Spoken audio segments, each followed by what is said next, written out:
Russian warplanes bombed hospitals and a school in Syria and killed dozens of innocent people. That's the word from opposition activists. The United Nations reports at least 50 civilians died in these bombings, which also hit a clinic that Doctors Without Borders supports there in Syria.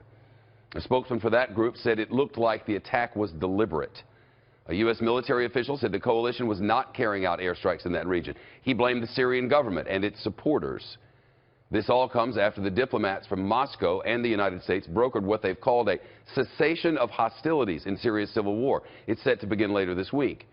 Of course, any ceasefire would not include the other groups fighting for control in the country, such as ISIS and al-Qaeda. And Russia has indicated it has no plans to stop its bombing campaign in Syria.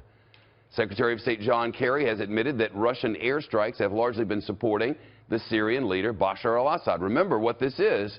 This is a proxy war between the United States and Russia. That's what it is. They won't call it that because they fib, but that's what it is. In a statement today, the murderous dictator said that the ceasefire does not mean that either side has to stop using its weapons. Wonder what it does mean. Back in October, Russia called out the United States for its bombing of a Doctors Without Borders hospital in Afghanistan. At the time, the foreign ministry blamed America's indiscriminate use of weapons and called for punishment. Joining us now, the former U.S. ambassador to Ukraine, William Taylor. He was also special coordinator for Middle East transitions in the State Department, where he oversaw assistance and support to countries, including Syria. Sir, nice to see you again. Good to see you, Shep. Cessation. I can't find the cessation. I don't know what's cessating. Do you? It's clearly not. You talk to people on the ground at the hospital, at schools, and bakeries. It's clearly not stopping for those poor people. What's the next move here? Because what you want to do is bring some stability, some safe areas for all of these people who are turning into refugees, and to slow down this war between the United States and Russia. What's next?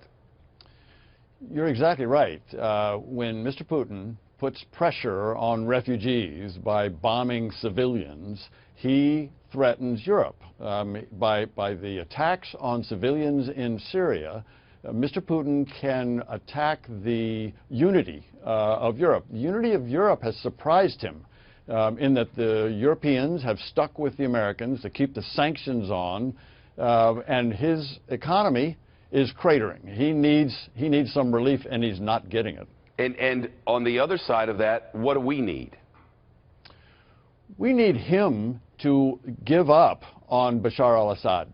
The only reason to be talking to Mr. Putin is if he can get Mr. Assad out of Damascus. That's his only value.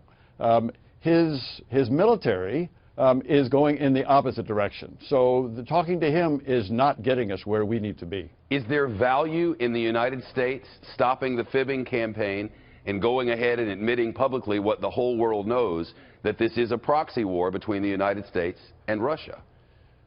What is clear, Shep, is that the Russians have aggressed, have invaded their neighbors, and they have attacked the people that we're supporting in Syria.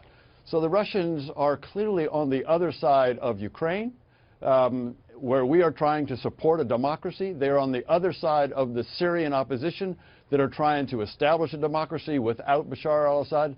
So yes, that's clear. Ambassador, thank you.